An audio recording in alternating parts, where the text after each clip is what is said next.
Hello guys, welcome to our YouTube channel, and today we are going to learn how to fix Snapchat login problem. So if you are facing this problem, first of all you have to tap and hold on to your Snapchat application and tap on the app info option over here, and then tap on storage and cache, and then clear your cache. So this is the first fix for your problem.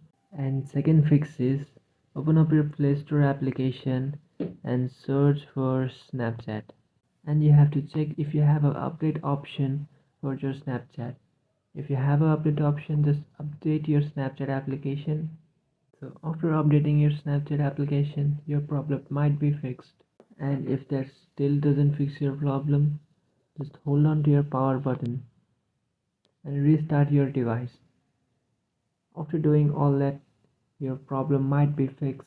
If you have any doubts, feel free to comment below. Thanks for watching.